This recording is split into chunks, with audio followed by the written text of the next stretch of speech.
Hey everyone. No, not yet, I don't think. I don't, yeah, Hi. hey everyone. Hey, Barton is my guest tonight. I would like you all to welcome Barton. Thanks, Tammie, for having me on tonight. You're very welcome. Tonight we're going to be discussing an Aussie crime that took place in January of 1966. It's the case of the missing Beaumont children. I have been very interested in this case because it happened in my hometown of Adelaide. And I know enough about it, but Barton knows, excuse my way of putting it, because I swear a lot on my channel, by the way, Barton. Oh, that's Barton fine. knows a shitload of this more than I do, considering he's in a different state than I am in Australia.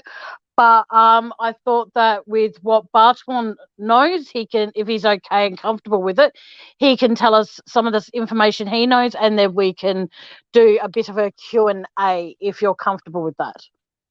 Yeah, absolutely. I may not see chat, so if you want to post anything up or raise any questions with me, that's fine. Mhm.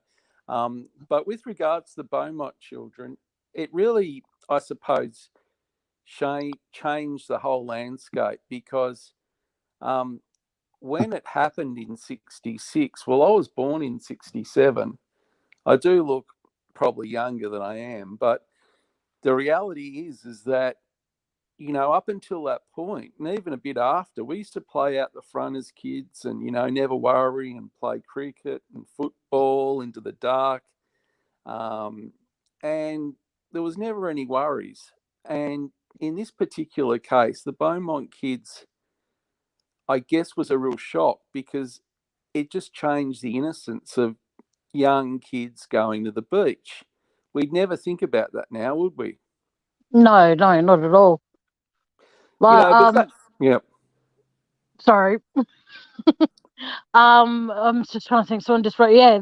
What Cookie 1967 Cowgirl wrote. It's the case that changed Australia. And even though I wasn't born in the era when this happened, it definitely is. People stopped leaving their doors unlocked and Yes, sleeping with, say, windows open and doors yes. open and actually feeling safe because this case still hasn't been solved. And I think that because of that fact, I think that's what makes people always feel like they can't even leave their children out in the front yard to play or go down to the shop on their own without feeling as though, are my kids going to come back? So that's my Yeah. theory anyway, but I might be Well, way it's off thinking true about because it's been passed down through generations. that. Um, I know my grandparents would have talked about it. Look, they lived in the country. They didn't even probably lock their doors, as you said. They didn't lock their cars. Yeah, Um, it was just a simple life. And look, they camped at the beach, and there'd be probably times when my mum would have gone, off with a brother to the beach by themselves. It's not like people think, oh, it's irresponsible and so forth, but it was a different era. And exactly. We yeah, can't judge how an era was. Like, you wouldn't, like I said, this day and age, you wouldn't see parents doing that these days because there are so many wackos out there, to put it nicely. But back in the 60s, it was like basically, it was a free life, free world, so to speak. You could yeah, do it was. It things was like innocent. that. It was what That's we the word call, I was trying to find. yeah. Thank you. But with that said, look, I'm sure there were, there was still, like, obviously some, pedophiles and all that sort of stuff, but it just didn't have that same, I don't know, degree of It scariness didn't that have, yeah, I was going to say the yeah, fear factor of it all because, you can't even swing a cat these days without actually, say, touching on a story where a child has been molested or a child's been abducted or someone's been murdered. Like, you can't turn on the news these days without hearing something exactly. bad happen somewhere in the world. And this is like, I don't know about overseas and stuff if they ever heard about this case, but when my grandmother first told me about it, she goes, because where they lived in, oh, I can't remember the name of their street. Oh my God, that's so bad of me. But where they lived in that street, the funniest thing is, though, is that across the railway track from there was a street called Bucktrow Street, and Yes. that's where my grandmother and my grandfather and my mother and my uncle lived. Wow. I think in the 60s. So for me, when I hear that, I'm just like, whoa. And Mum goes, oh, I didn't know any of the Beaumonts or anything like that, but a friend of hers did. And it's pretty horrific to know that, like I said, after all these years, nothing has been found of this. Like nothing. Yeah. Nothing. You know, not a Nothing. towel, a bag, a purse, nothing. Yeah, now that's really good. I'm glad we're getting into that, because really Summerton Park probably was back then probably more like a working class suburb. Yeah. You know, but really it was so close to the beach. I think it was Glenelg Beach. I think it was literally like 4 or 5 Ks at the very most, maybe Yeah, 3. it was about, well, when I was a kid, before they upgraded like the tram line and everything like Yeah. that, my grandmother lived at tram stop 17. Well, she didn't live at the station, but to get off the tram near her was, excuse me, stop 17. And then I think it was about 1, 2, 3, about 3 stops then to the beach, which was like Yes. the end of the tram line down there. I want to say Moseley Square, but I might be wrong. Down the end at Jetty Road, you know, you go down there Yeah, and I like know the the beach one. is there. Yep. Yep. Yeah, and it was, Jetty Road. Yep. yeah, and it's just scary to think that when you're a little kid, you look in areas like that, and these places look so huge. But when I've been down there recently, I look and I'm thinking, how could nobody have noticed anything? Well, this has Yeah, got me it's such really a small. perplexed, because okay, it was Australia Day, wasn't it? Yes, it was. Yes. And it was about 40 degrees or so, and it was really hot, probably too hot in many respects to be going even to the beach. And it does get really hot at Adelaide, I've got to say, because I have spent a summer there, a couple of weeks, you know, there once with some friends, family friends, and we swelled it. So I don't blame them for wanting to go out on the beach on a 40-degree day, because in some of those like houses, they were like hot boxes, you know. And the mum obviously wasn't your classic beach lady. She looked fair skinned, and it probably wasn't Yeah, her bag. Nancy didn't like the beach. She wasn't a very what do you call it? She wasn't a very beach going person. No. And see, but I've heard conflicting stories about her the day of, if you know what I mean. Like first I heard Yes. that she had a migraine and she wanted to stay home, and that's why she didn't go with the children. And then I hear that, oh, she had plans to go to a friend's house that day, so she let the children go to the beach on their own. Then I hear that she had chores to do around the home before Jim came home. Yes. So to get, you know, to make sure that she could Mate. do Yep. those chores, she sent the kids out because, you know, having 3 kids underfoot, as they used to call it, it would be difficult to get everything done. Now, I'm sorry, but I find like which story is actually accurate. It was too hot for your kids to ride their bikes to the beach, but you supposedly rode your bike to your friend's house. And it's like, then I hear that they were supposed to be home at 2. Then I hear they were supposed to be Yes. home at midday.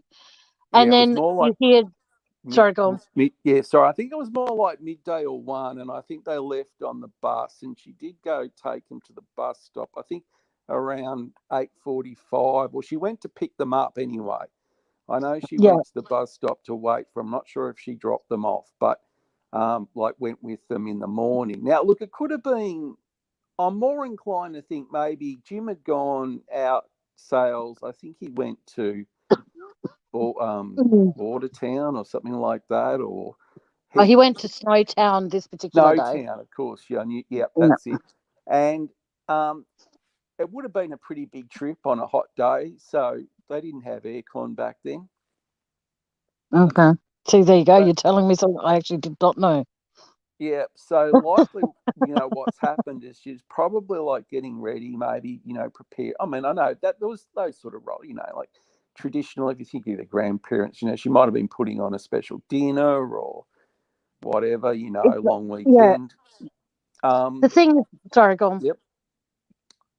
The And thing I find very bizarre, sorry, I've got to mention this while you mentioned Jim yeah, going to Snowtown.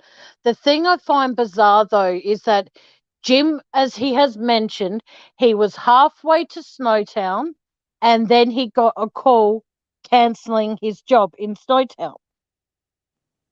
The how last would he time have I got the checked, call? exactly right. Thank you. Sorry, excuse me. Exactly right. How did he manage to get a call that halfway to Snowtown? Was there a carrier pigeon involved in that? Yeah, No. I'm not But yet, sure. I get very confused by that. Sorry, I'm going to let you just take over for a few minutes because I'm going to have to cough for a bit and Yeah, I'm going to that's put all right. myself on mute, but I'll let you continue. Thanks, Yeah. Barton. Well, the only thing I can think of is maybe, back in those days, no mobiles. He might have pulled over when he was getting petrol and made a call forward just to confirm the appointment. Snowtown would have been a fair trip. Um, so the fact that he got home at around about 3 makes sense that he didn't probably go to Snowtown. Snowtown is a long way away from Adelaide. Um, I think it's almost near the border.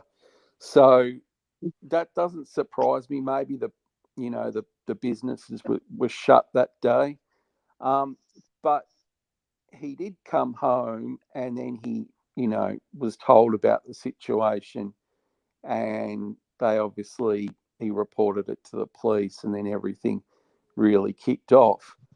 Um, the interesting point is that the three kids did catch the bus. Um, the oldest one was 9. Her name was Jane. Yep, Um, there was a 7-year-old Anna, which is a beautiful name, I might add. I yep. haven't heard of Very that different. name. No, Sorry?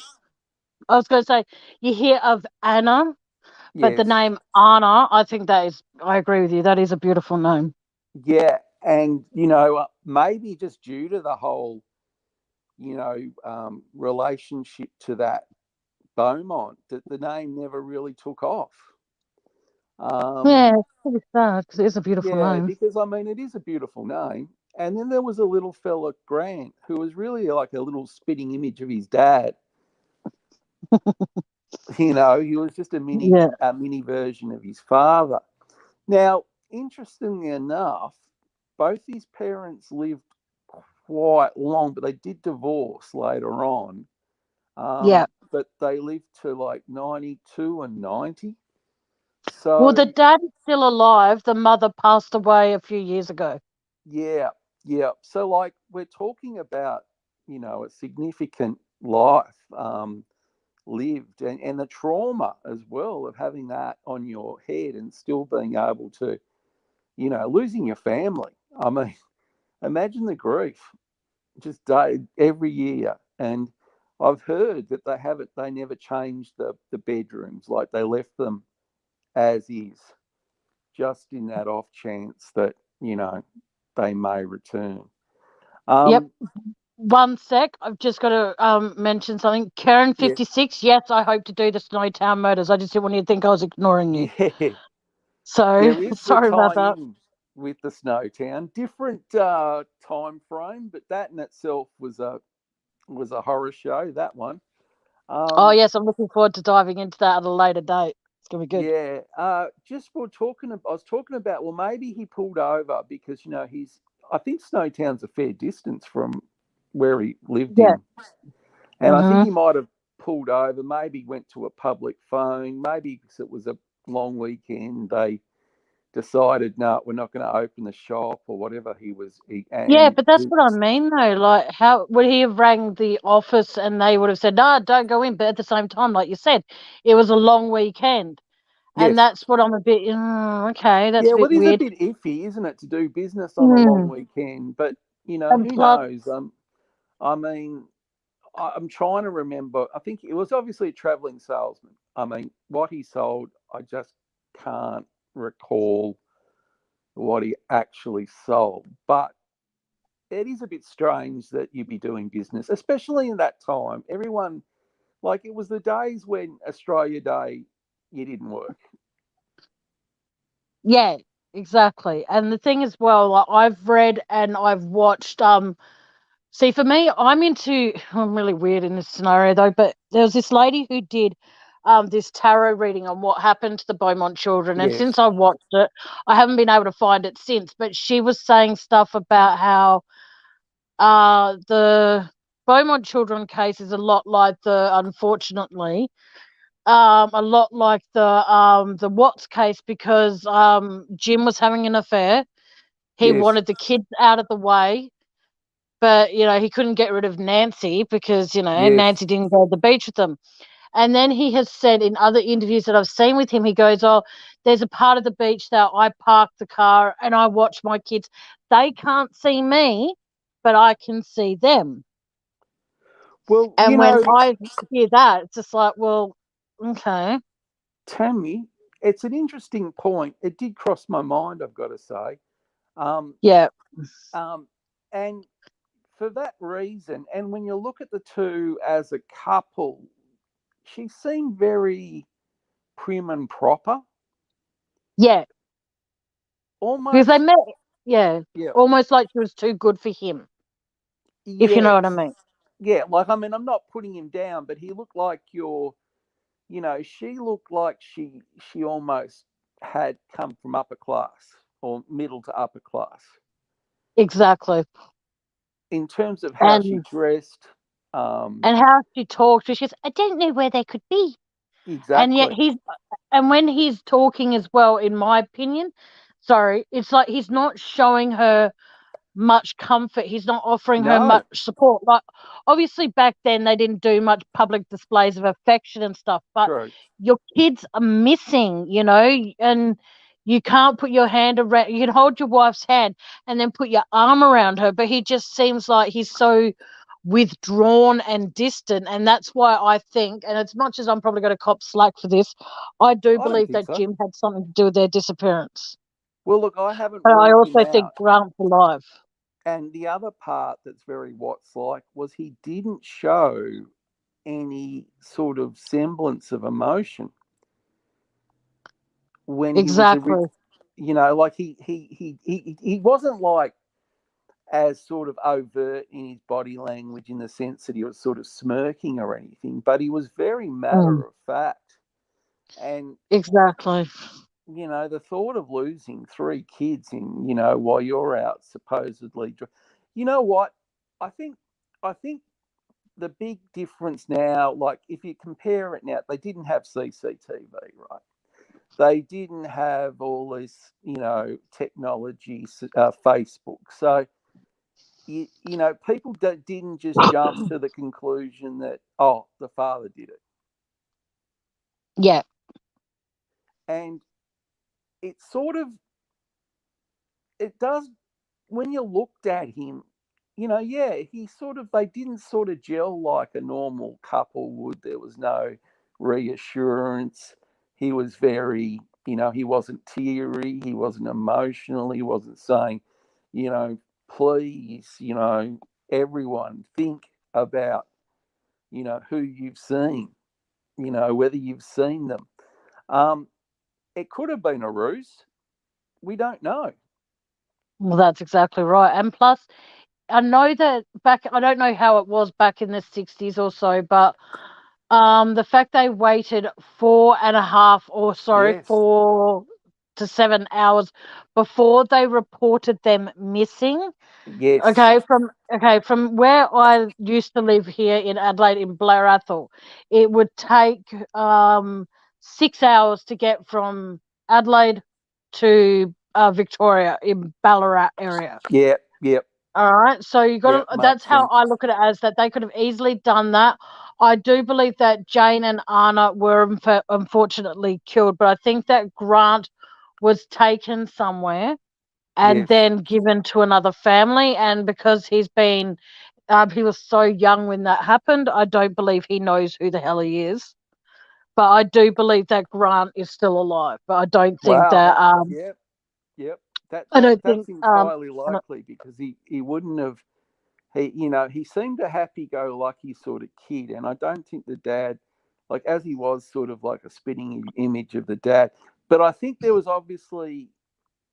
might have been financial problems.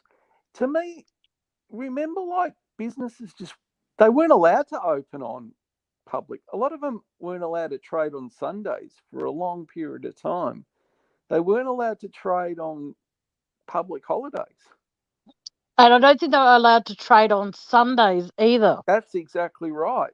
Because So, they weren't. They weren't allowed to trade by law, because we had a whole situation where a guy just bucked the system in Melbourne, selling paint and so forth. And he was just making a stand saying, no, I'm going to stay open. I don't care if you charge me.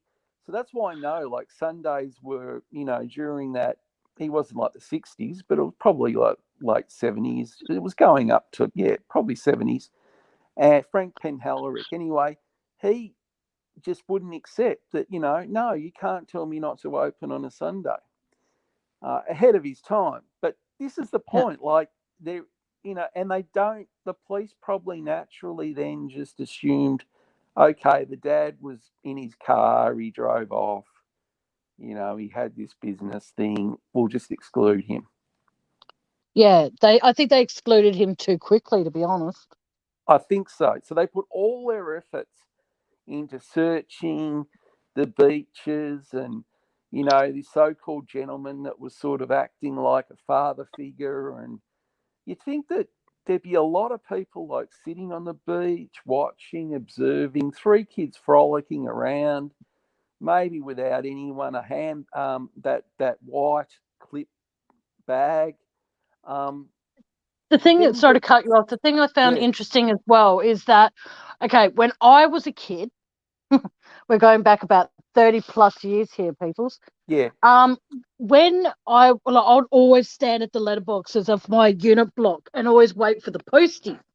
Now, the funny thing is with that is that the only way I recognised my postie when I was a kid is when he was in his uniform. True. Now, whatever, let's just say I don't believe we got mail on weekends back in 1966 throughout Australia. I don't think we did. Good point. So how would the kids, honestly, unless the kids had seen him in casual wear and all the rest of that, how did the kids recognise it was him? Well, he apparently recognised them, but it could have just been little Grant said, "Oh, there's the postie." Ah, okay. Well, they wouldn't be delivering on a 40-degree day on a bike when most businesses were shut. I mean, admittedly, there'd be tourist businesses that were probably trading, the Wenzel's bakery where they went into, with this £1 note. And look, all that part is a bit strange, I've got to say. How I agree. The Collier Park was involved, but they didn't seem distressed at all, did they? Because they were apparently seen at Collier Park. Apparently, the bag was, taken, or the money was taken out so that, they weren't able to get home, and therefore someone, a mail or whatever, produced the note, because they did apparently have a £1 note, and they did order up pretty big by the sounds of it, in terms of the buns and the meat pie for the man. Yes, that's what they called him, isn't it? What they when they bought it, they go, "Oh, we'll grab this, this, and this, and a pie for the man." But yet, when that girl, they didn't. Why, like? Hang on, I think the Van actually had a question. Now that we're talking a little bit about that, Van, can you come back and ask the question you wanted to know? If you're free, dear. Van has a habit of actually just popping into chat, like when I'm live streaming, and scare the living shit out of me. because I've got a habit. I'm reading chat as we're talking, and they do. Okay, shit. We should play bets, everybody. I do it. Hi. I do it and I don't mean to. And then I'm like, oh, crap. I've got to take myself out. So I apologize. But anyway. Oh, my God. What was my question? My question was, where the man actually got the children to go into the shop. and buy a pie. And it was a Yes. massive note, and the shop assistant actually was alarmed by it because it was so significant, because children, you know, don't have a note that huge and all the rest of it. What's your thoughts on that? Because that baffles me. Why would a man... Yes. You know what I mean? It's just weird. Well, apparently the theory is that he somehow took the money from the purse, which was like, really, it was just sixpence and shillings or whatever they had back then. It wasn't a £1 note. But even the shopkeeper had dealt with the kids before, because it wasn't their first time at the beach. Okay. So they were known to them. And that's why when they produced the £1 note, it did catch them by surprise. Because they never had that before. They weren't like mega wealthy. Yeah. It does seem like it was a control measure, and that they at least trusted this person. I guess they trusted him because they'd seen him before at earlier beach. See, it triggers me with the whole grooming thing and how they can groom so quickly. I feel. Yes. I don't understand that. I mean, I know kids are innocent, and kids want to, but it just baffles me. That's all. It just does my head. If you're a kid, right, and you have to get the bus back, and you need money, and your James, the oldest, who was really a lot more, you know, responsible. She had a lot of responsibility for a young girl. And you've got no money to get back, and then someone someone like a white knight comes who you've maybe seen before, who's been grooming them over summer, and produces a £1 note. Like, for them, they think, oh, you know, how kind. They're not thinking sinister. No, because they're innocent. They're so innocent. They're not thinking sinister Sam, because they've seen this chap. Now, apparently, Anna said, oh, Jane's got a boyfriend or something, but the mum just passed it off as, you know, just like a friend or an acquaintance, or just another kid they were playing with. Okay. But, yeah, I do recall that Anna did mention something about, Jane's got a boyfriend type thing. Now, whether that was, you know, the big question was it this grooming younger man that was, you know, acting like a parent, so he wouldn't be looked at as suspicious? Because if you saw 3 kids and you saw someone who was not in the water, but sort of keeping an eye on them and, you know, maybe engaging them, you might think it was a parent. Yeah. And I think that's why maybe it slipped under the radar a bit. So this Collier Park, apparently they went to, which wasn't far from Glenelg Pier, still there to this day, as I understand. So then they, you know, went to the bakery, which was probably not that far away, just to the right. Now, I think opposite the bakery is where they actually would catch the bus back. Yep. Oh, I did wonder that. Yeah. I did wonder that. Stop is on the opposite side of the bakery. Okay. So it'd be the last sort of step they would get before they got home. Maybe they were offered a lift. Do you think that the person that was down there with them knew Jim, or even knew Nancy? Look, we really don't know. It could have been. It could have been, you know, they could have been something that they clearly were comfortable, you know, and how you define comfortability? Well, we know that sex offenders groom, and they're probably very persuasive, right? And reassuring. In all their different ways. But conniving. Yes. Now, you know, we all know that the main sort of suspect, well, this Harry Phipps was an interesting character.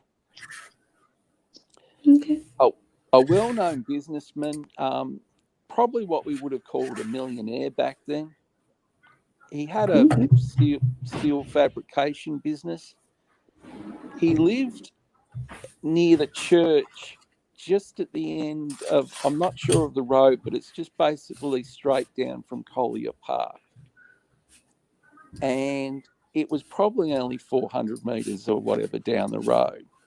So it was in the general precinct, and it was a really nice home, well sort of guarded. So Harry Phipps, it's pretty sick what I'll tell you about him, but he sort of does fit the sketch in a way. You know what I mean? Yeah, fully get it. Quite well. Police always say, you know, don't try and fit the face to the sketch, but when they did morph it, you know, he fitted that. He was tall but slim, and he would have looked like a father. Yeah.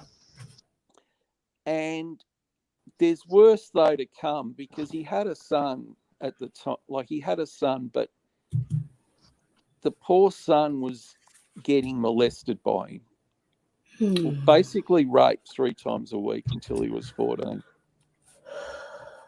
Wow. Which is disgusting. I should have probably put a trigger alert. Yeah. So I'm really sorry I didn't mention that.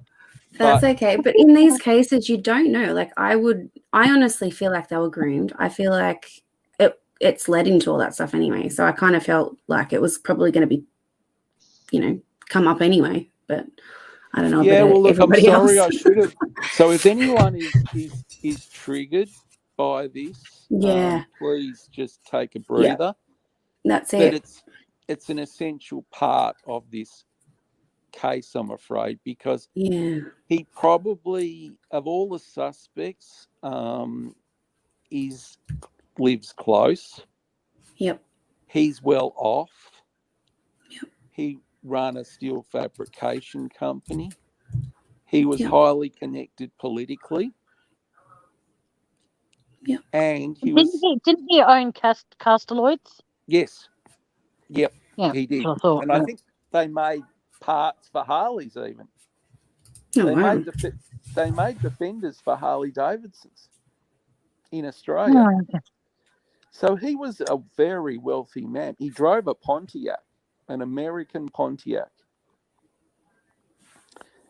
And he was renowned for giving out £1 notes. Yeah, because didn't he pay 2 guys a couple of crisp £1 notes to dig a hole? Now, when they went to Castelloid's lot a few years back, they dug in the wrong place. I'm telling you now, where they dug, that was not where they dug that day. They dug way out, and instead of just going over that little area, I'm just using my intuition here. They're going. I personally think they should have gone over the whole fucking area with the thing instead of just in that one area and stuff. They should have, scoured that scene. I actually agree with you, Tammie. I think that was way too limited. It was really based on those boys' version of events. They did dig the hole. They did find it a bit strange digging in a hole for a start. They did get paid, I think £1 note each. But when they ran the geophys, they didn't cover the whole site. So when they ran the, penetrators and so forth, and then they had to go to the police and get permission and get the police to dig it up. But the police obviously aren't skilled in that sort of thing necessarily. It's more... Yeah, and the police here in Adelaide are so fucking lazy that if they have a choice to either drive to Macca's, which is 2 blocks away, or walk, they'll fucking drive and turn on their fucking sirens. Woo! Look, they probably had one digger, and apparently they found a horse bones and a cow, and that was it for them. Like they were out of there. They could have. That's one of the police officers' horses. Yes. Because they said, we need a car. Why? Oh, because the horse is stuck in a hole. We need help. Help us. Yeah, probably. I'm sorry, but Probably unless you live in Adelaide, you have no idea how lazy the cops are. Like, they are fucking, like, okay, this is off the Beaumont children for a quick second. Yeah. Okay, I was involved in a car accident many years back now, and I was at the intersection at, near Holden Hill Police Station. All there was the corner and then the police station.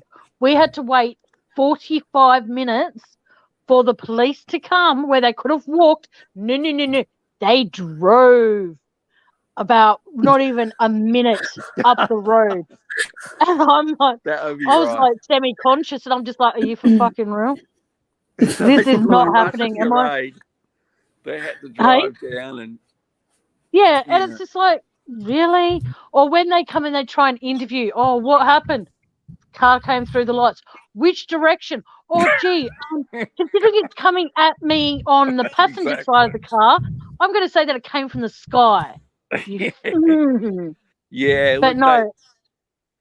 I get what you're saying, and look, this was 2018 when I think they did it, but yeah, they didn't do an extensive job, and I don't even think they looked at the guy's, ground radar or whatever. I think they just go, here's a oldie here. Oh, I just got warned by Karen56. She goes, look out, Tammie, you better be careful. They might be listening. Then if that is the case, I hope they are. I don't think they're like going to go out and, I don't think they'll be bothered with you, Tammie. I think you're pretty safe. I mean, yeah, I think I'm pretty safe too. But I know for a fact they spend a hell of a lot of time at Macca's. Don't worry. Oh, fucking hope they do. I've seen it for myself. Yeah. They go if you want to see police, go to Macca's. Yeah. Or Krispy Kremes. Yeah, they'll be sitting out there having a coffee and a whatever and all hanging around. Half the forces like, there. Okay, there's people up the road being, shot at, but please finish your coffee and donuts and your Macca's, guys. It's okay. Yeah, because they get the cheap deal or whatever they get. I don't know. Over here, big police officers get free Macca's. Yeah, I've never been in there when I've gone in. Yeah, and I'm just like, really? Free's amazing. No wonder.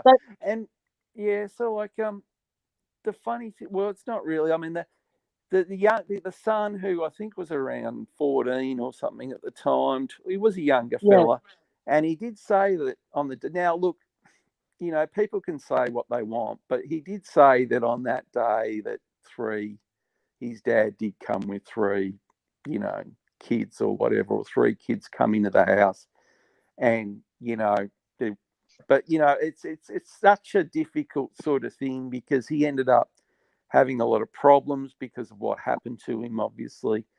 And I think he committed suicide as well. Yeah, I do understand that, and I did read between the lines. And he had a lovely wife too, and she'd been interviewed. There was a good documentary on it from Channel 7 that goes into it. But the really strange thing about this guy was when he was this Harry guy, the businessman, when he was growing up, his grandmother dressed him in girls' clothing. Yeah, and I think it was satin pajamas as well. Satin, and that's how he liked. Yeah. Because I've got the book here, The Satin Man. That's exactly what they called him. So you'd hear the swishing of the satin as you'd walk down the hallway. Yes. And it's pretty scary because it's terrible. But like this guy was leading a double life, right? Now later on, a reporter went in, and arranged to go into the house and meet. Yes, I think I've heard this story. His wife, and went downstairs and saw a white bag that sort of resembled, I guess, the bag that Jane had. Exactly, the purse. Yeah, the purse that was the sort of thing of the day. I mean, they were the sort of, that sort of style was very thin. And then he mentioned it to a colleague, and his colleague said, "Geez, that's pretty significant. That was the, that was the bag that sounds like the bag that Jane had." And then, she sort of, I don't know, they went back, and I think she said, "Oh, we got it at an op shop and all that." And I don't know what happened, but Okay, when what happened there is, they yeah, went there and he went downstairs, saw the purse on the shelf, and he found that yep, very odd. And she said then and there it was something she found from an op shop. He left and then he mentioned it to a few people, and they yeah, said that fits the description of Anna's or yeah, Jane's purse that she took with her that day. And then when they went back about a day or two or a week later, she goes, "I'm sorry, but I've given you all the information I can give you," and she refused them entry. and she shut down, which is strange behaviour because I mean, it's not unusual, is it, for like a criminal to take anyone to take a trophy? I've heard that quite a lot. Yeah, like a memento of what actually took Yes, place, so they yes, can look at it and be like, "Ooh." Yeah, and I yes. think the fact that she, like, I don't understand why she wouldn't let them just take it for Oh, and thank you, Seeking the Truth with Dave.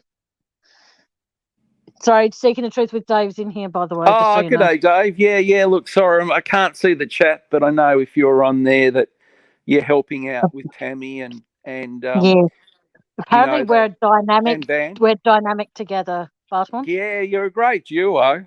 Um, No, Dave is saying that about you and I. oh yeah, no, we're a trio. Yes, we're the three musketeers, the three Aussies. Exactly, the three Aussies from different states, Mm. and Yeah, we are. we literally got we need someone from WA, and we're just Yeah. about got the whole of this Well, I wide think, country covered. hang on, Matt Willis, I think he said he was from Perth. Yeah, Perth cops get free Maccas. Well, they must. I mean, because look, I did have a fast food outlet where McDonald's was, and I used to stare at them all day, going bloody Maccas. Cops keep going there all the time. Yeah, and when So they go through the drive-through, they turn on their sirens like, "What's the what? emergency?" You Yeah, over serious? here I've seen. Yeah, they Oh, talk. Okay. When you come to Adelaide, if you go to Holden Hill, you'll see where the police station is there, and then you'll see where the Macca's is. It's just over the road a bit. And bloody so hell! what then happens is they drive out like a mad thing and go through the Yeah. drive-through, and all you hear, woo, woo. And it's like, why? Okay, Macca's serve most of the breakfast items now all day. You do not need to Exactly. speed to be there by 10:30. You don't need to. So, They make me laugh. They're probably trying to make out they're on some sort of secret mission, trying to oh, fight okay, crime. I wasn't at yeah, that's it. McDonald's, boss. I wasn't at McDonald's. I had the siren on. Yes, it's like, what's your training? How fast can you go pick up Macca's? Yeah. Zero Oh, point 0.5 seconds to get the training. yeah. It'd be the quick trip back to the station before it got cold. But Yes. Oh, but yeah, hang on. look. We have so sick of lockdowns. I don't blow. I think everybody's sick of the lockdowns, Oh Leo. yeah, yeah, yeah. Well, we're going to get extended, of course. It always, inevitably it goes from 7 to bloody a month to 2 months. But look, it's not Yeah. affecting me too badly at the moment. Or my wife works from home, and Yeah.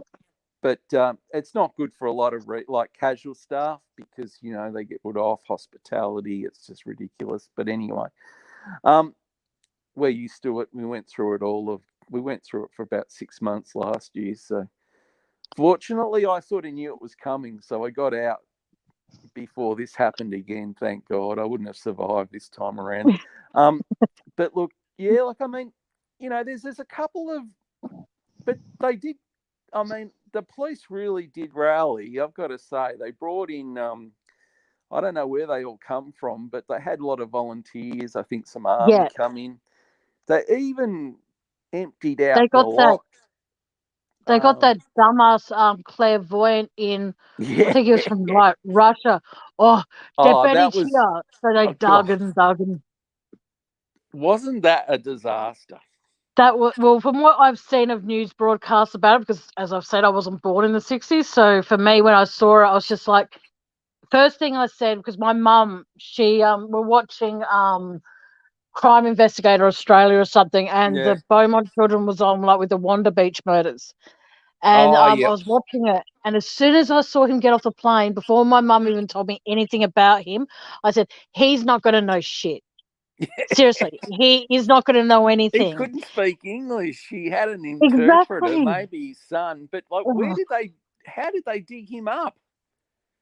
Oh, apparently because he contacted the police here somehow. Oh, okay. Also, I think this is how it happened. And then what happened is that he goes, I can see the bottom of children buried somewhere, but Yeah. I need to waste taxpayers' money getting flown over I there to show know. where. He got a And good it's trip like, out. God knows what happened to. I'm sure after that his psychic career took a massive nosedive.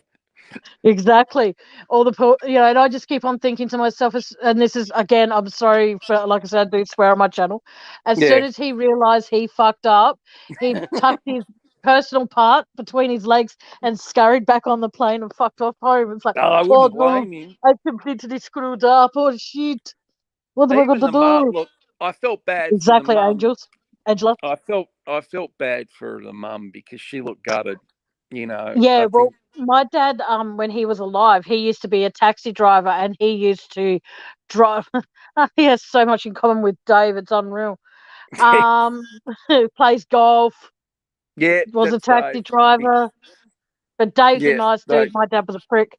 But no, what would happen is that he would actually, from the family hotel down in Glenelg, Yeah, apparently Nancy would just sit in the corner and drink and cry and sing that's to so sad. herself, saying, it is sad because she ended up developing alcohol-related dementia. Oh my God.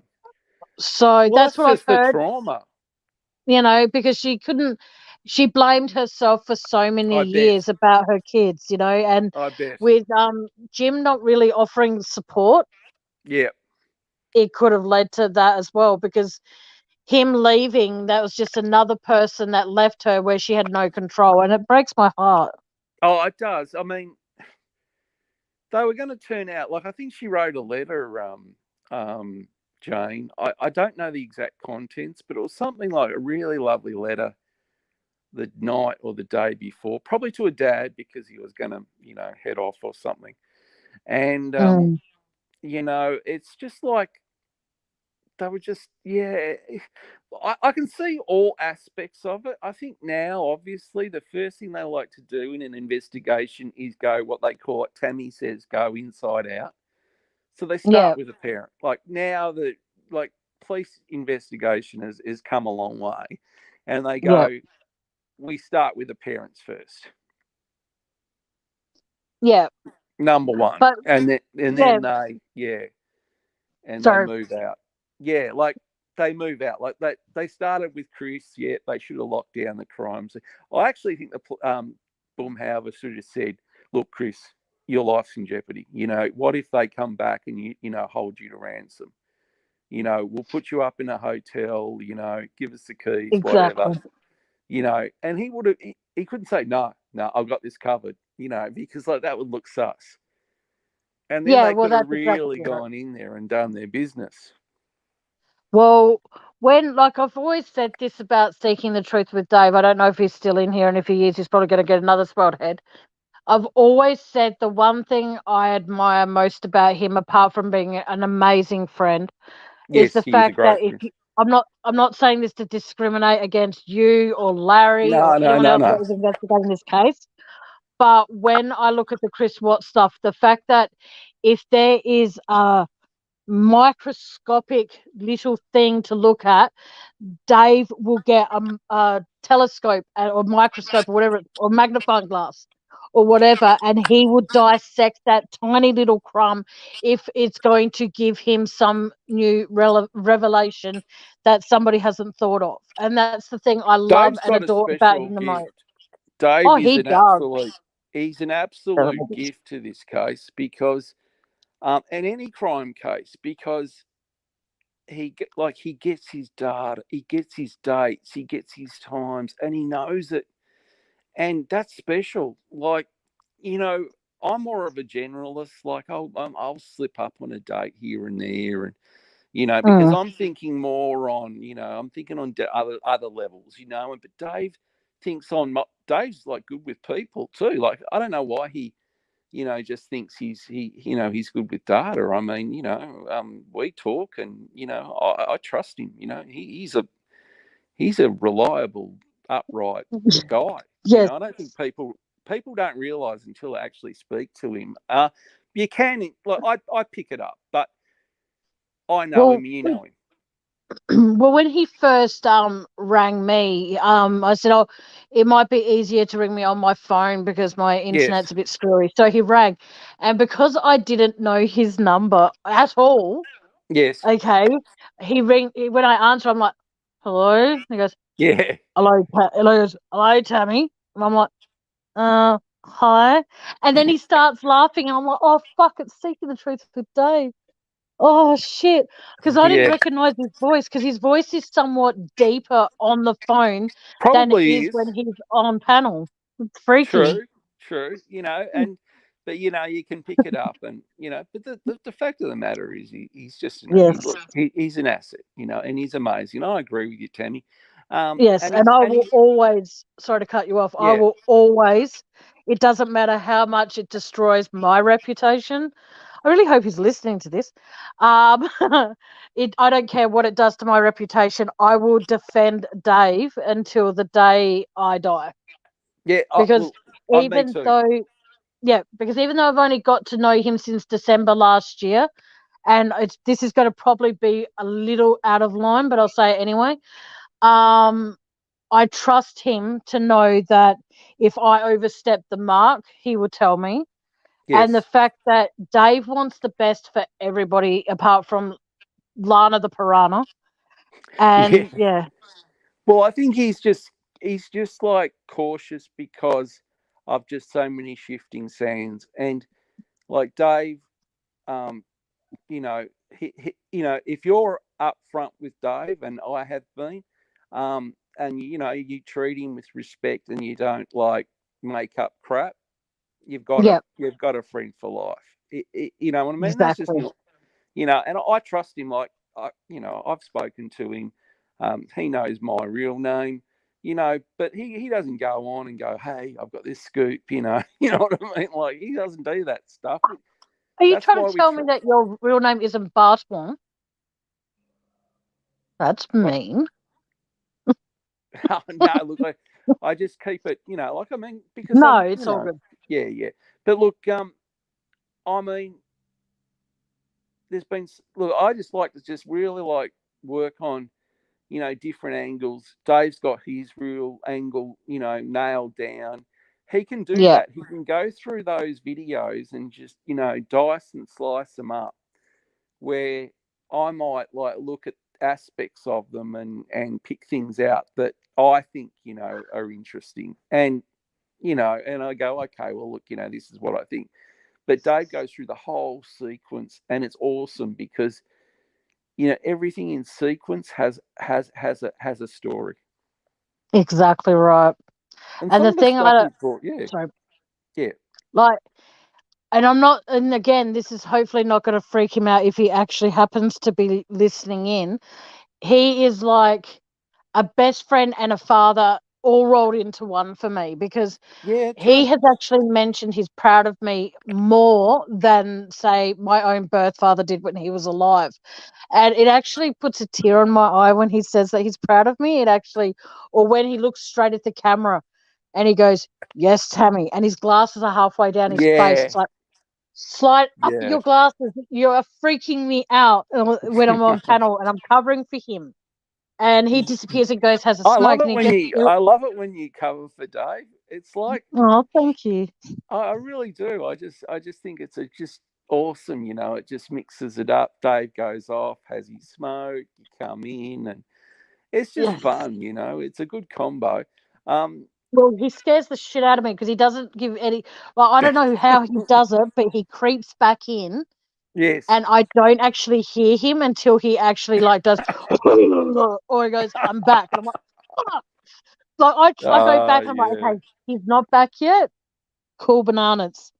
Does Van So, have a channel, or is she no, helping she out? doesn't. Fair enough. She's my right hand gal. She's my Good. manager, assistant, and everything. So Well, you're so I lucky. absolutely At adore least her. you're on the right path. And Well, Van I'm Pops trying my is best. Van is awesome as well. And look, Oh, it's such a good community. I mean, we've got I was just saying today, look, probably sometimes, we probably, well, I'm stuck inside, but I do tend to like be a bit of an introvert here and there, like I'm not out there, shaking it all up. And I find the community is very, welcoming, and you'll get the occasional comment here and there, but really in the main, it's nothing, yeah, it's minor in the overall scheme of things. And it, and that's just humanity. I mean, like, you'll work with people and one won't gel with you. You know what I mean? Like, for various reasons. yeah, It's just the way of the world. yeah, They might gossip, whatever. But just with regards to the Beaumont kids, yeah. We better get back to that because that's what it's yeah, about. Not it's Dave. really disappointing that they were never found. It's really disappointing that, if Grant did survive, that he never, that Yeah, he probably had a life not knowing. And look, I'll tell you a story. When I was probably about 5 or 6, I was on the Gold Coast, and, my parents and grandparents were probably having a beer at a beer garden. But I swear, I got lost from them a bit. And one woman just grabbed my hand and just started walking off with me. And I'm like, bloody yeah, hell. Yeah, no, serious. I remember it like as clear as that. And it wasn't like it was like, oh, you lost, kid, whatever. It was just like nothing was said. And I just had the wherewithal. I don't know why. I just pulled my hand off her. And I just like went back. And unfortunately I found my parents and that. And I don't even know if I told them, because like I didn't want to freak them out. But I'm thinking, shit, what would have happened to me if I had have just like she had it taken me? Like, she was literally like taking me away from the yeah, towards the exit. And like, I was thinking maybe she wanted to like have me as a kid. I don't know. That's in the early 70s, Tammie. This is not like, yeah, and so if that happened to me, and I just had this instinctive reaction because I was close to my parents and stuff, my mum. And I just knew something just didn't feel right. I can't describe it. It was just like, no, something's not right here. yeah. And See, I the thing pulled is, my I made hand off. friends with just about anybody and everyone when I was a kid, and it came down to the fact that I wanted to be kidnapped when I was a kid because I didn't realize, I didn't know that it was Yeah, like meant that they were going to kill me or anything like that. I yeah. just knew that I didn't want to be. Oh, thank you, Dave. I just knew that I did not want to be home. I didn't want my parents to be my parents. 38 And that years later, I happens, still feel that way. And hello, what? Well, sorry. Yeah. Van, can you please send Andy a link, please? Love, my brother wants to pop up here. And when I say my brother, I mean my actual blood brother. Not like my brother, not like that. Yeah. But no, as I was saying, it comes down to, but like I said, I wanted to be kidnapped when I was a kid because I thought they're going to spoil me. They're Yeah. going to buy me Yeah. presents and stuff. They're going to remember my birthday. Mm. And look, whichever way it happens, but then there was another more funnier incident where I was at the lights once with my grandfather. And I don't know why, but there's this woman, and she had long legs and she had stockings on, and rubbed her leg. And my grandfather, she looked around, and fortunately she laughed. But how embarrassing would it be for the grandfather to have me touch a woman's legs? I must have just liked the feel of them. I don't know. I mean, I was a young kid. Like you do stupid Oh, stuff like that. I'm sorry. I just read what Dave wrote and I'm about to cry. Oh my God. I'm listening. I am proud of you, Tammie, very much. You have come so far with your Yeah, true. confidence in the last 6 months. You truly are amazing. Oh my God. That's beautiful, Tammie. Well, you have, because you're hosting your own show, and that's not easy. But that's really beautiful, Dave. Thank you. Oh my God, I'm getting a bit.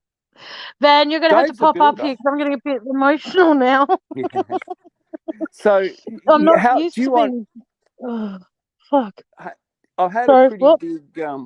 Yeah. So, like, I think what it boils down to is that case. Obviously, it's gone.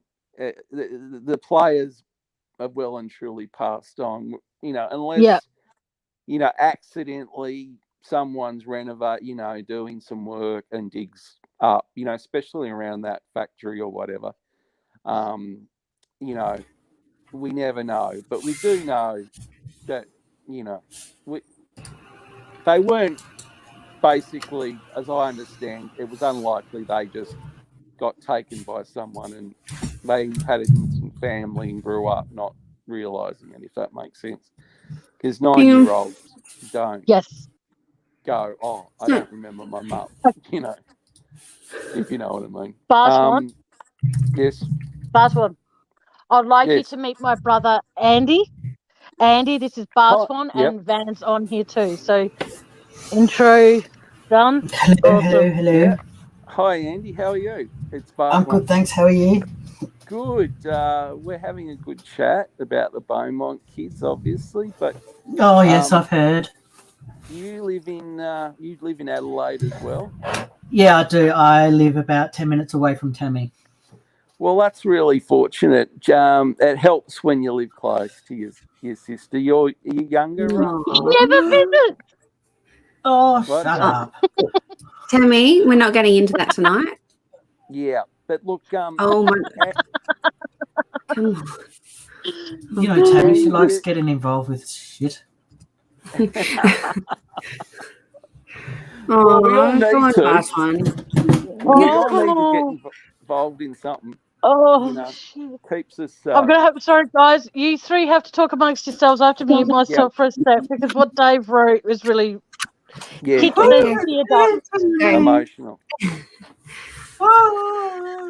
Well, Andy, I guess you know how hot it gets in summer in Adelaide. Yeah, sorry, say again. I've never been to Adelaide. Yeah, I went once. I'm trying to think. It was an industrial area. I don't even know now. Is it like Darwin? Nah, Darwin's humid.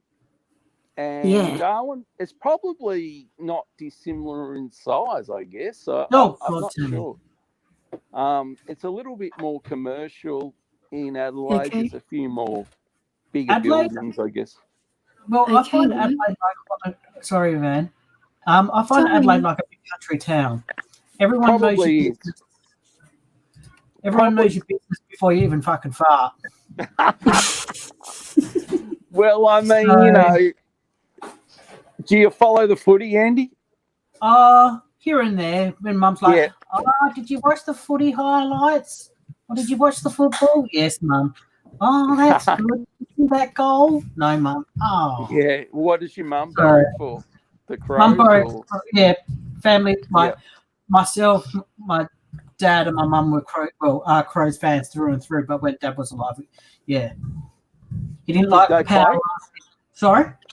Did your dad play footy? Apparently back when he was younger, but he also said a lot of bullshit stories when he was alive. They always do. Oh, X lives there.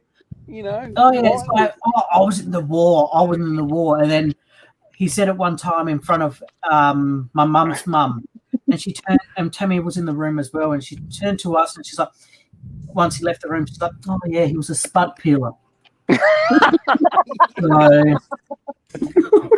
Well, I know. I was going to go for the reserves or whatever it was, and I went. I remember.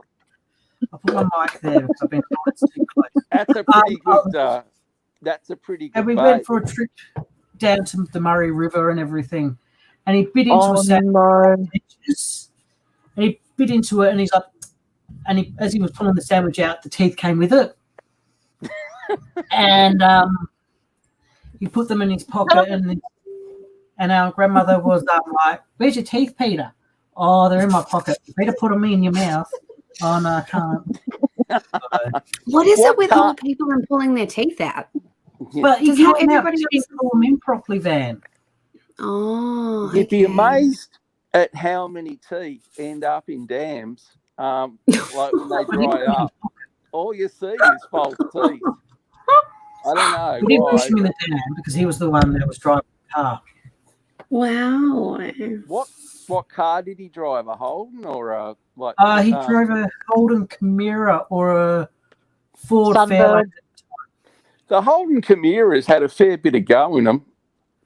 Yeah, it was actually a good car. He promised not it when for me. he drove. He promised it for me, then my brother got hold of it, and then he posted it. Yeah, he floored it too heavy. The brakes didn't give in, so he drove through the this letterbox that was at the end of the road. So we'd like to say he posted it. Sorry. Oh yeah. Karen. Well, they had a lot of. I know. Yeah, the Chimeras, like I had them at work once, and they just they were front wheel drive, but geez, they had some grunt. I mean, for a front wheel, you could easily lose them, or just accidentally floor it through your neighbour's letterbox. Special delivery. Yeah, express post. Okay, hold that thought, boys. Hold that thought. Karen, you almost drowned at the beach when you were a kid. Your ex-husband tried to kill you on the River Murray. Fucking hell, man. No, let's get this right. The Murray River. Oh, the Murray River. Pretty damn dangerous. Hello, Kiri. Harry. Wow. It's got a fair old current when you get off that sandbank. That's insane. He didn't drive a Camry being a Crows fan. No, that's Craig. Sorry, I read the wrong message. No, he didn't do that. He wasn't that fucked in the head. But he was fucked in the head. But yeah. You're talking about our dad again? Yes. Andy, it's about the Beaumont children. It's not about your family issues. I'm just bringing you back to reality. Okay, Andy, what are your theories, Andy, when it comes to the Beaumont children? Do you think that the parents had anything to do with it? I think the dad had something to do with it. And it's a bit saucy. Dad had something to do with it because, we all know, if we've all read the stories and seen the documentaries about them, he was coming back from. But hang on, Eddie. Not everybody has, because there's some Americans in here. So not everyone's seen or heard or read what you're talking about. Our country. The people that have read stories and everything then, and seen the documentaries, Grant Senior was in the country away from the family for business, and he was in and out a lot, doing a lot of travel here and there and everything. So he was away from the family house a lot.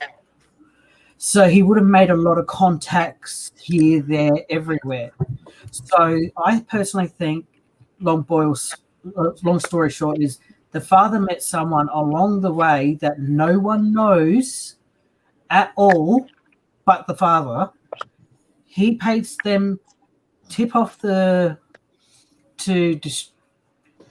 kidnap the kids and do away with them, and they're up north in Adelaide somewhere we won't know. So I just put a thought out there. Okay, the dad was away a lot, right? What happens if let's put in perspective. He might only, just for a second, he might not have had a freaking clue about any of it. Right? No. He might not have any contacts. He might not, and he's honestly flabbergasted at what happened because he's been away. He I don't know. You made a lot of. I see kind of both sides. Yeah, I kind of see both sides. Way. It could go exactly. Either way. But look, I do know I had a my grandfather's brother was a traveling salesman. And I got the impression that he had a few, flinks. You know what I mean? Like, I think they all do, don't they? Yeah, like back then, you're going into places and you're staying there and things happen, But It wasn't have like more than one sexual partner on the road. It's like a truckie kind of thing. yeah. So they So slip around truck stops and everything because it's the safest place for them, obviously, not on the side of the road in well-lit areas. What hangs around most truck stops, no offense, is prostitutes and hookers and all of that. Because why? Truckies have got the money. Two, the truckies don't have much. They're desperate for sexual attention and everything because of being on the road and being on the road for so long and away from their family and their partners and everything. So they've got nothing else to spend their money on at that point in time. Can I just quickly say something? Sorry, go on. Yeah, so they've got nothing else to spend their money on at that point in time, apart from petrol, food, and all that crap. They can't go, oh, okay. And then they explain it to their partners, or if they're single, they go, oh, okay, bit of fun on the side. Who cares? No one's going to know. Yeah, exactly. Well, it wasn't Facebook, so you weren't going to get stalked, were you? I mean, you know. And I had the old... Hey, I poked you the other day. Why didn't you poke back? I was balls deep in a prostitute. I mean, you know, the letter could just, you know, you could give a false address. I mean, as long as you just rocked up, you know, once or twice in every month, you know, it really didn't matter. You know? Yeah, you were hardly going to get busted. Exactly, and it's like you. That's right, Van. I think the father had something to do with it, and yeah. Do you think there was financial issues? Maybe. Yes and no. Huh? Like nothing more than maybe, like, you know, it was lean times probably back then. I mean, one person working, but salesman is not easy if you're not selling. Well, back in the day... Hang on, Andy. Hang on a sec, Andy. What were you trying to say to Andy, Van? I was saying, do you think they might have had like the family? No, nothing. It was barge one, hun. Yeah, I think family. There was a bit of financial difficulty because it was, but as we all know, I just left a job and I earned $719 just for that a few shifts I did. Yeah, and my mum said to me, she was like, I would have to have worked about 6 months just to get that. She was on $21 a fortnight back in the day, and that would that would cover rent, shopping, and all of that.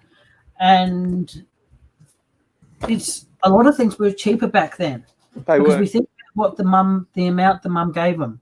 She didn't give them a £1 note. She gave them shillings in the hand. She did. She only gave them enough to get the basics. Yeah, she went to the bakery. But when the oldest one, I can't remember her name, she went to the bakery, she paid with a £1 note. Which is like, you know, going in with like $40, I suppose. Or like because that. Like says to me, she went where she was in primary school, across the road was a little deli.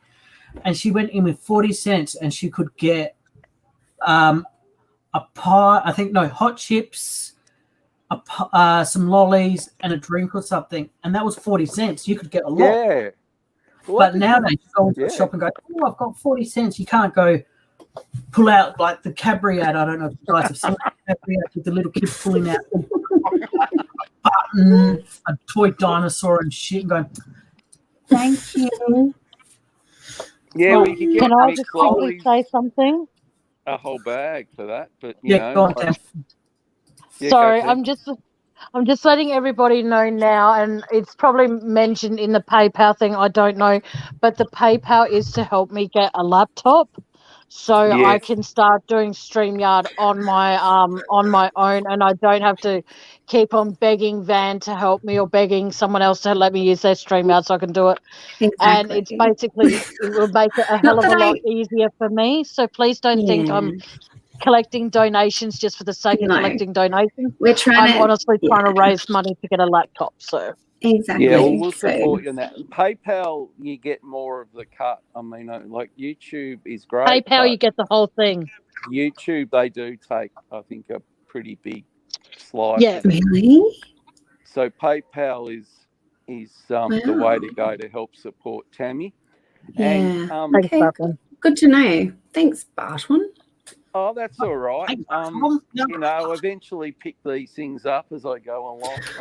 Actually, I don't want to point it out, and I feel really rude by doing it. But Barton, your name's wrong when you spelt it. Oh, okay. Yeah, my fat fingers. And not that it's an issue, but I'm OCD, and I'm sorry. I apologize for that. That's true. That's terrible. No, that's all right. I sort of had a gut feeling that Okay, we know his real name now, people. Oh, exactly. Barton, I do want to say to you that I sincerely apologise for saying that Van had a crush on you, and she thought you were hot. I didn't hear that. I'm completely embarrassed. Anyway, guys, look at what Karen said. I think it's Karen. I'm sorry if I said that wrong. 56. 20 cents, I could get a hot dog, a frozen drink, and a donut.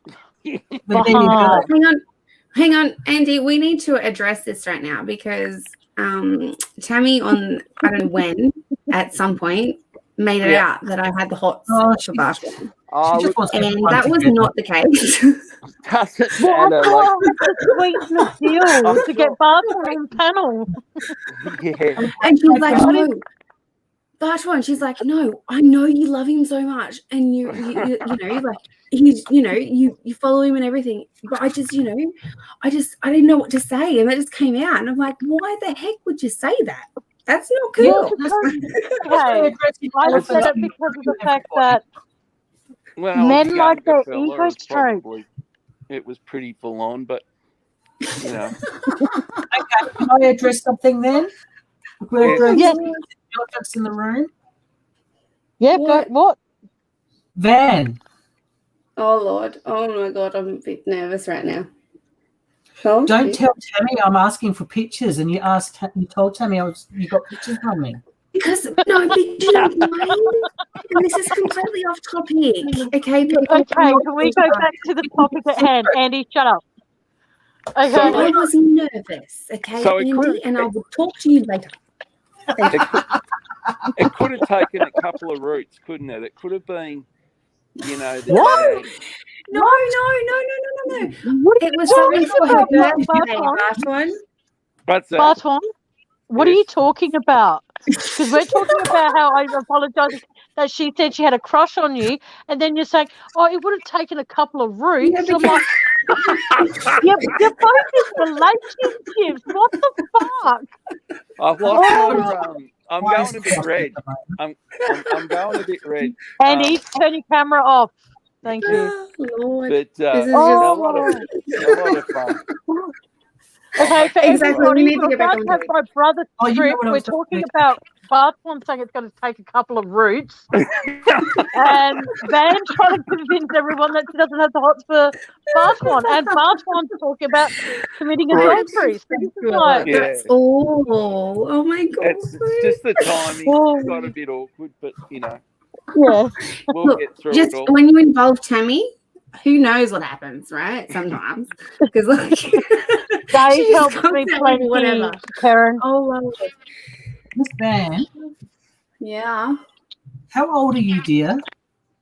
34. Okay, you're a year older than me. Yeah. Hang on, have you had your birthday yet? Room goes quiet. Hey, sorry, I missed that. Sorry. Have you had your birthday yet? Yes, March. Okay, so you're a year older than me. Yay! She's actually 3 months older than you, Andy. Oh. 3 months and 3 days. I don't know how this has got to do with the Beaumont people, but like the children, I've no idea. Beaumont situation. Do you? Okay, if Andy, what topic? Yes, Why do I get a feeling that she's actually clapping there? Tammie, Crazy. I actually did. Yes. Tammie and Van, I'm going to have to head off, but yeah, I want to say thank you so much. That's okay. Hopefully you're on the panel on Saturday for my birthday. I will be. You just let me know when you're ready to celebrate and get your assistants to send me a beautiful link like they did before. Oh my God. I'm really footing it badly. That's okay. Andy, you're crazy. I am that pretty much. So exactly. So you're not wrong. Great speaking to you as well. And you too. Yeah. He's still Thank on, you for but, popping up here, Barton. No worries. It's a pleasure. Have a great night because we're still. You too. Yep. You too. And I'm gonna head Barton. Yes. Thank you so much. It's a pleasure. You got to enjoy your 3 roots. Yeah. What? I've got to plant some trees. Well, Barton said it only takes 3 roots, so he's obviously got the lady lined up. Oh my God, this is going absolutely. Yeah, see ya. See you, gorgeous. Thanks, Barton. See ya. See ya. Bye. Andy? Bye. All right, we've got to get back to the Beaumont scenario if we can, please, because I want to stay on topic. But no, I'm just thinking that if the Beaumont What? Just shut up and get on topic. I am. If the Beaumont children were killed, where do we all, and this is for chat as well to answer, if the Beaumont children were in fact murdered, and where do you think they could possibly have buried the bodies? Why are you whispering? I'm not. Who's whispering? No one.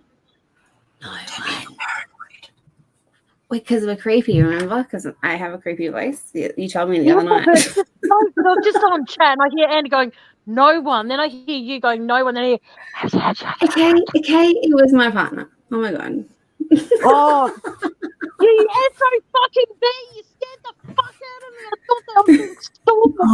Oh God. Once again, we're off topic. Who cares? Let's get on topic. We've already given a question for people to answer, Andy.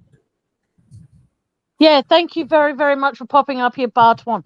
My question is, if the Beaumont children were in fact murdered, where were they buried? Up north. Nowhere near where they've been looking. Yeah? Yep. Okay. What do you think, Van?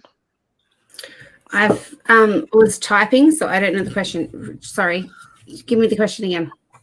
Okay. If the Beaumont children were in fact murdered, where do you think the bodies were taken? The dude's house. The dude's house? Yeah. I feel like they're actually at the guy's house. I don't feel like they're at a what would you call it? You know when they go, yeah, they're. I feel like they're at the guy's house. I don't feel like they're at the actual Castelloid. Yeah. Uh-huh. I feel honestly, if and who hasn't even gone through the bloody house? I mean, well, they did go through the house at one point, and they found. Sorry to interrupt. They found the Little Woman book and a purse that matched. Yes, exactly. I can't remember. Yeah, Jane. Barton mentioned that. And why didn't they go further? And this is what I'm saying. Like, that's because they claimed. He claimed it was someone else's and it was never theirs and yada, yada, yada. So. Well, to make sure that it wasn't theirs, they should have done like fingerprint analysis or DNA or something. Because they've got nothing to go by for fingerprint analysis. Yeah, but the thing is what they could have done. Because even though this is the thing, when I was in situations, they used to say to me, we've got enough, we know what's happening, we don't have enough proof. We've got to accumulate the proof to be able to physically go slam, or to be able to get what's it called? You know, hang on a sec, Van. Hang on a sec, Nikki Rex. You're not too late, sweetie. We're just talking about theories of the Beaumont. So you've missed Barton, but you're more than welcome to stick around and put some some input in if you wish. But yeah, it's entirely up to you. But yeah, what were you saying, Van? Sorry. So the police have to have like concrete evidence to be able to give the judge and go, bang, here we go. Yeah. Right. And even though you go, you know, when I was in a situation, I'd go, but this is enough evidence. And then they go, no, it's not. In my head, it was like oblivion. It was more than enough. But to them, it was like, no, it wasn't enough. Yeah. No, didn't the police search that guy's house anyway? Because they did a thorough search. I think they did a thorough search and that purse was gone. Or wasn't there at the time? After the fact, I think, isn't it? Because it was, yeah. Is anybody else getting up on cam, by the way, quickly? A lot of judging. Or am I going to be the only one? I don't know what you're doing, but that's, Yes. Andy, Yes? really inappropriate right now. Oh, I'm the only one on cam, so I thought I'll give people a bit What's he of doing? I know. What did you do? Nothing. Did you flush him again? No, I'm Okay. happy, mate. You do know I'm going to watch this. Oh, Okay, everybody out there, I need everyone to know right now. I've got to keep Tammie and everybody else calm. So I've got a little way ahead of me, and that's why I cut in sometimes. Yes. Oh, good. Anyway, some people are actually in chat. Actually, I'm lucky yes. I didn't Harry killed felt. up down the coast between New South Wales and Queensland. yeah. Because it took, how long did it take for them to go to the police station? They went missing. They were supposed to be home at 12, right? And then they went searching when Jim came home at 3, and they didn't report till 7.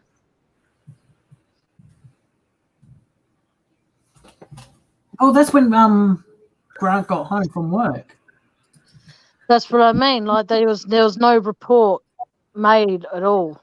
But you would Until honestly, Jim got home. I know I would think, personally, I know I'm not a parent or anything, but you think it was a hot day, so you think that the kids would be at the beach still, you wouldn't have a worry. You wouldn't think they've run into trouble or anything. You think, oh, okay, kids are at the beach still, keeping cool, seems it's still hot. Because I don't know if it was back in that era, but think about, I don't know if Nana ever told you this, Tam. When she was growing up, all she had was a flannel on top of an ice box.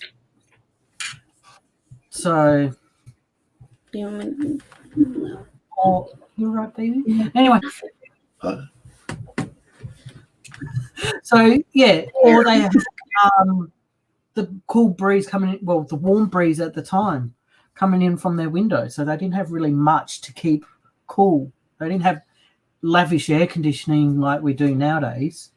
So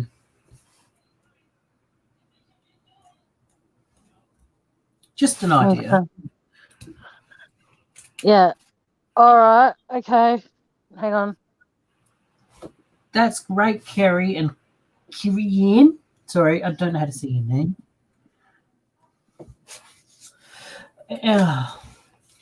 But yeah, I think the father had something to do with it. He paid someone to do it. But the father didn't pay this person to do it until after their divorce because, there's no way he could have gone, oh, okay, here's such and such amount of money. And then Nancy would have gone, hey, where's this money? There's this money gone. Where's it gone? So, Exactly. Wow. Well, I'm going to head off, guys, anyway. So if you guys want to have a chat between yourselves, I'm going to get ready for bed. But I honestly think we should do a part 2 at some stage. I think there's more questions. I think there's, every time I even think about the actual, the case itself, it just does my head in because there's so many things. Yeah. I don't know. What do you think? I reckon we'll do a part 2 of this along with the part 2 of John Bonet, but we'll do them at separate times. Yep. And are we, because if you're going to head off, are we still allowed to talk on this and then just hang up when we're done? Yeah. Or do we need to end this StreamYard? I'm directing it. I know, but I'm just saying if you wanted to go to bed. She's going to direct it from her bed. She's gonna he's so gorgeous. Oh, that's really funny. She's gonna direct it with her toes. Good dag. All right. Night, everybody. Bye, dear. Night, sweetie. Oh, fucking hell. Hey, Woo. Hey, dear. What is it? Are you pulling faces again? No, I'm looking away. Okay. No, I just think that when it comes to this Beaumont case, I think that because there are so many things that weren't, as far as like scientific things that weren't available at the time, I think that's why, you know, there's just been so much. Thanks, Lani. I think that it comes down to that, like I said, because you think since like I think it's like the 80s or so, or the early 90s, DNA has been used in, you know, unsolved crime things.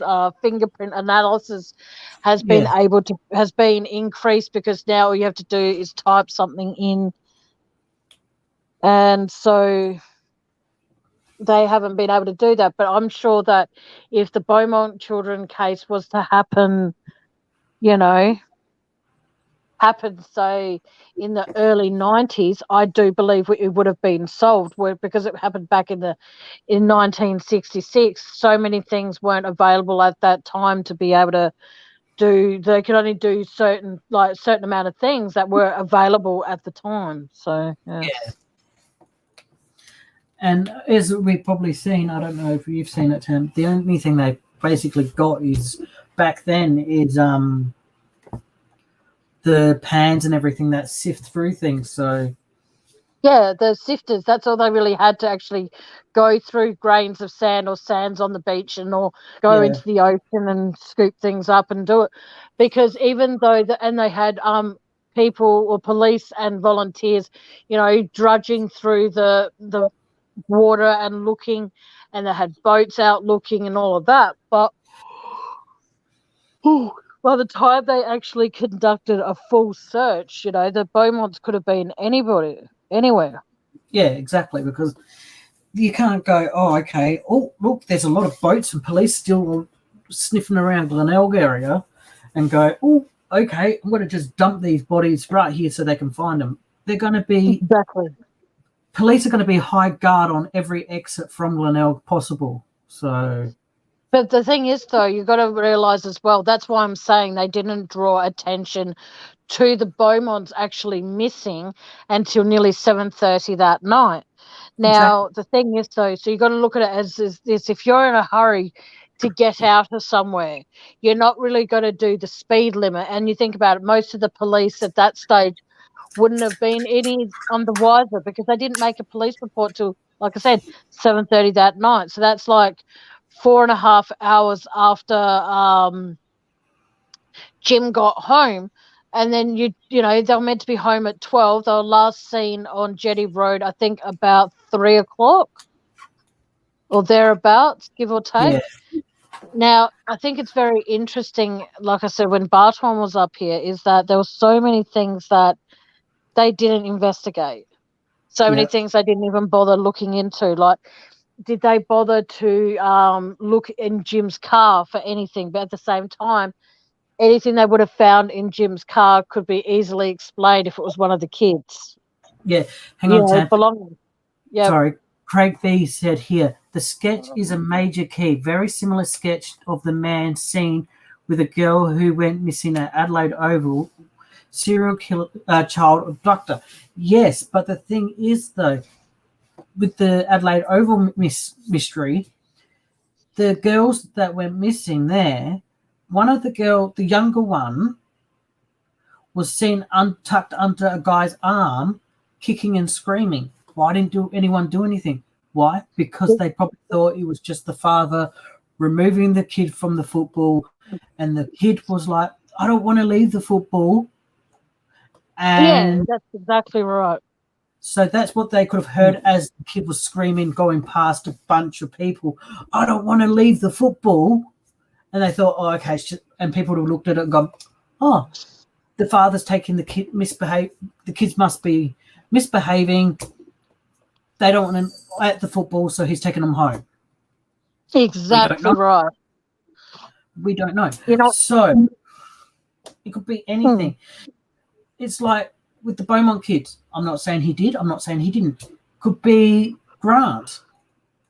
He could have been kicking and screaming. I don't want to leave the beach. Leave me alone. Well, so the thing is as well, though, is that, like I said before you popped into chat or popped up here with me, is that... Hey, Dave.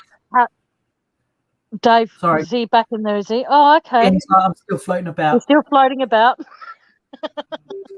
My guardian angel.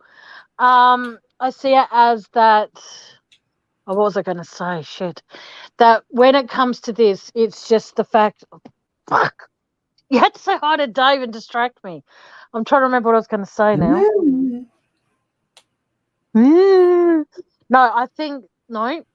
Yeah, but when it comes to this particular case, it's the fact that how back in those days you could make, and even in this day and age, you can make anybody disappear if you want to. Oh, yeah. But the fact that nothing has been found from any of the children, the ones that went missing from the Adelaide Oval, the only thing that was found from that scene was one of the girls' shoes that, as she was kicking and screaming, it fell off. Yeah. That's all that was found from that one of the little girls. I can't remember which one it was, but it was one of them. I think it was And the one, with the under his arm. Yeah, that's what I'm saying, but I don't remember her name. I'll look it up. And then when you hear about the Beaumont children and stuff, absolutely nothing was found in regards to them. Like, there was not a towel, there was not a bathing suit, an item of clothing. There was nothing found in what do you call it at all. There was nothing found of them. Yeah, Joanne Ratcliffe and Kirsty Gordon. Thank you. It's just right. It's sad. It is sad, but people didn't really look at it as strongly as they do these days. It's like, oh, that person's talking to that person, and oh, there's a weird person floating around playgrounds. That person must be a pedophile. They don't look at it that strongly these days. They look at it. Well, they do. They look at it as, oh, there's a father or a man or a woman or whatever floating around the playground. They're automatically a pedophile. Could it be that I've been watching too much SVU, but from a distance, the father or the mother or whoever could be watching from a distance because they haven't got visitation rights or anything like that from the family because they've been drug dependent and everything like that. So everyone's quick to jump to conclusions these days. They don't really take much to soak things in. They just jump to conclusions. And yeah, I think we need to just stick to the Beaumonts and talk about what you are talking about at another time, girl. Yeah, no, but that's what I'm saying. Yeah, because you don't know, because at the end of the day, not every single family or every single person in the Glenelg area knew the Beaumonts or knew Jim and Nancy. So you've got to look at it as they probably did think that guy that was laying down on his towel and paying attention to them while they were playing under the sprinklers and all of that, they probably did think it was a family member because of how the kids were with them. But then this is what I was going to say before. I'm always curious as to, did Jim or did Nancy actually know that person? You know, was that person familiar to them at all? Because you don't, like they said that, you know, Jane was very smart. She knew not to talk to strangers and all this sort of stuff. But then you've got to ask yourself, if that was the case and she was not, what's this? Oh, he's just saying hello to people. Sorry. You know, you forgot my brother, Dave. I'm not you know, you're looking at that kind of story and you think to yourself, okay, for an example, these children have had it drummed into their head not to, what do you call it, talk to strangers, don't accept things from strangers, you know, stranger danger, you know what I mean? They were told about that repeatedly. And Jane was like very, very, you know, protective of her brother and sister. So my question to that is, did Jane and the kids know their abductor prior to being abducted? Was it because they saw him down there a few times? And, I think that you know, they knew him from Grant's work, to be honest. Yeah. And Grant brought him around to the house a few times. So then it's like, so Nancy would have been, if they come forward with anything, and then it would have been like, just say, I can't remember his name, just say it's Paul. Or Paul was trying to kidnap us. Paul tried to kidnap us. Oh, don't talk, silly. He knows your father. Yeah, exactly. So you've got to ask yourself, like, where do people actually draw the line in this? Not necessarily in the sand, but in the concrete of which part do you stand on? Like, because back in those days, to hear about someone who would be a pedophile back in the 60s, you'd hardly hear about that. So that's what I I'm saying. still think, yeah. That's what I'm saying these about day the and age, playground. you can't even, yeah. This day and age, if you see someone floating around a playground, and they're no relation to anyone floating that no one knows, they're automatically a pedophile. But back in the day, it would have been like, that person, oh, okay, like the Beaumonts, oh, okay. Yeah, but that's it. Because, yeah, but what I'm curious about, like I even said when Bartwan was up here, how did it, like, remember when we were kids and we would, be on school holidays and you and I used to play a game and would wait for the postie to get there. And the only way we recognised him, obviously, because of his uniform. But the thing is, though, we never saw him out of his uniform, so we didn't know what he looked like in, say, casual wear that we know it to be today. Exactly. Andy Woohoo Wells. There you go. Dave said hello to you. Hello, Dave. Woohoo. Yeah, he had a trench on. Yeah, exactly. But it just comes down to that, do we really ever know anybody? And back in the days, like I said before, is that the 60s was such a trusting era. You could sleep with your front door open. You could sleep with your door or window or whatever open. You could sleep in your backyard and not wake up to someone potentially killing you.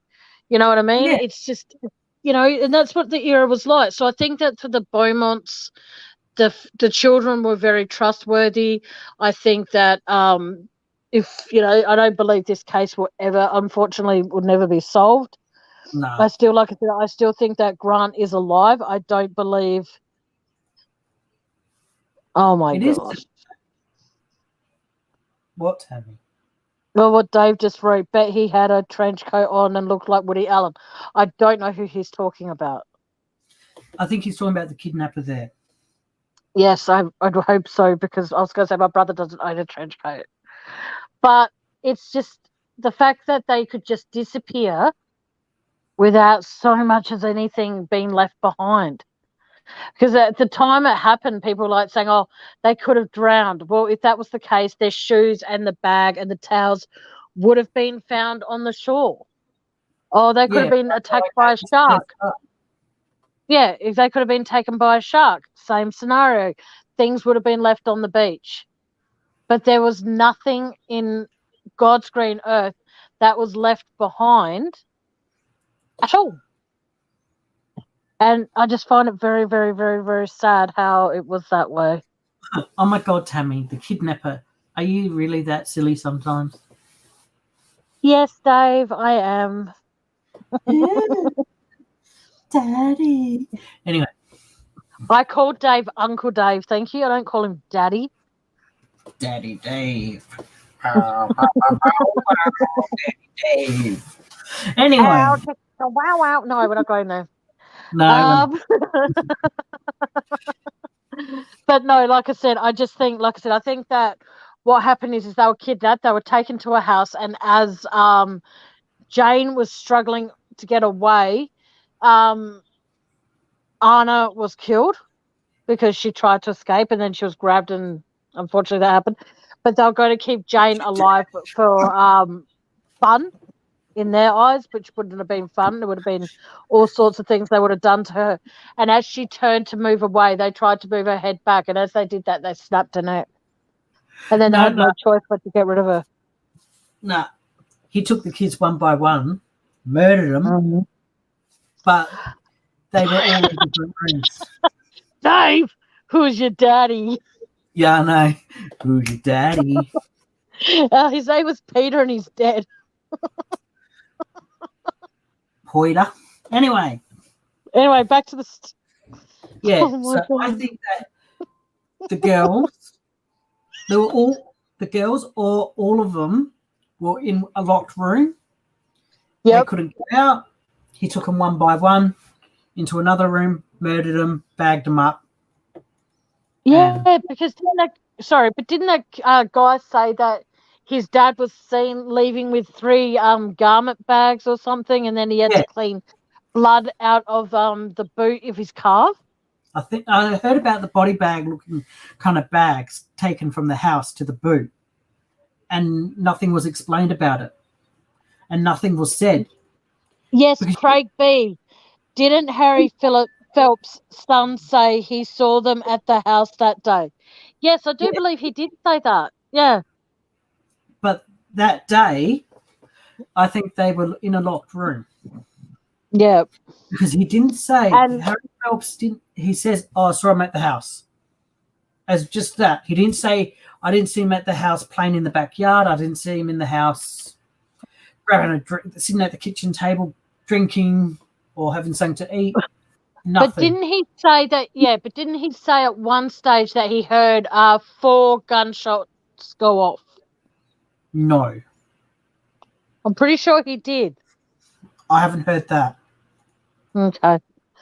I'm pretty sure he said at one stage that he heard 4 gunshots go off, and then his dad was seen later taking out the bags to the boot of his car.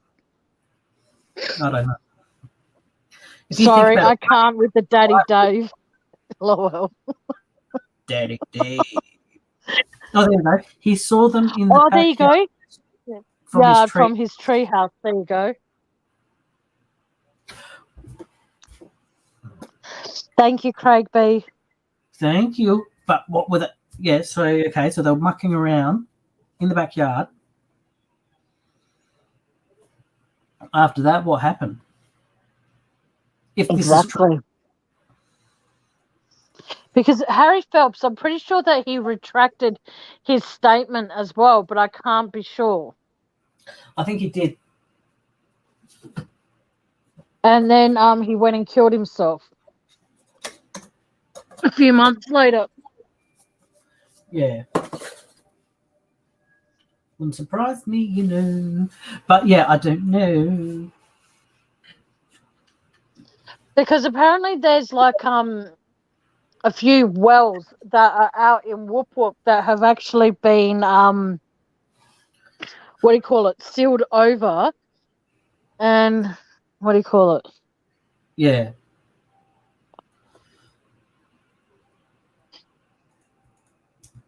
John said something. Tammie, hun, I've got to move. You take care of yourself.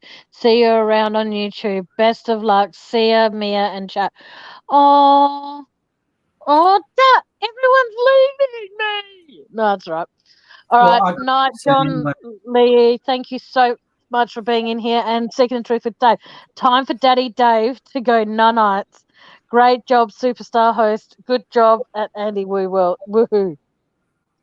Oh, thanks, Dave. Yes, thank you, Dave. Sweet dreams. Hey? Is this on YouTube as well? Yes, Andy. Oh, so I'm on YouTube. Yeah. Sweet dreams, Seeking the Truth with Dave. Sweet dreams, John Lee. Surely the police spoke to the bus driver on that day to see if the kids got back on the bus. You would think so, but there's no reports of that actually taking place. They couldn't track down the driver.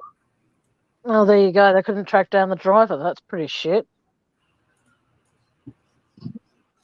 Oh, there you go. Thanks, Dave. I've popped my YouTube Virgin Cherry. Because if you can see chat, you see the little red symbol next to him? Yeah. That's the symbol of YouTube. And sometimes when you see people that aren't watching via YouTube and they're watching through Facebook at any time, they will have the Facebook symbol.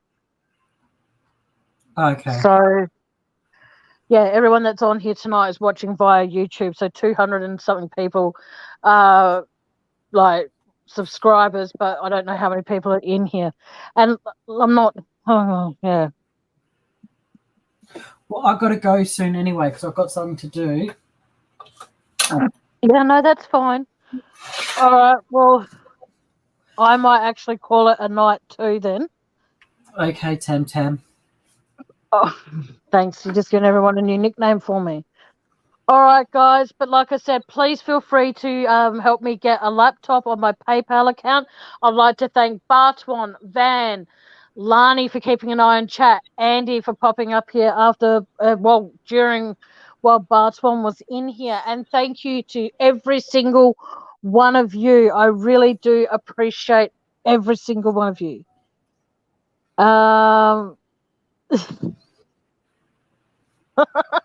Andy, don't chew your nails on live camera, please. I'm not. No, but anywho, I would love to thank every single one of you for being in here. It really does mean a lot to me. And like I said, if any of you wish to donate to my laptop fund, the Lani will post the link for my PayPal again one last time in this chat for tonight. And I will say thank you to every single one of you for being in here. Means a lot, and you are all special to me, and you all mean a lot. Please join me on Saturday night. I'm not sure exactly what time yet. I've got to sort that out. But join me Saturday night because that will be my birthday, and I'm hoping to have a few people up on panel to help celebrate my birthday. And you could donate that night too, but feel free just to. Donations are double that night. No, they're not, Andy. Don't listen to him. But please, like I said, feel free to donate onto my PayPal account. Every cent helps. And yeah, so again, thank you so much to everyone for popping in. Have a great night. Bye.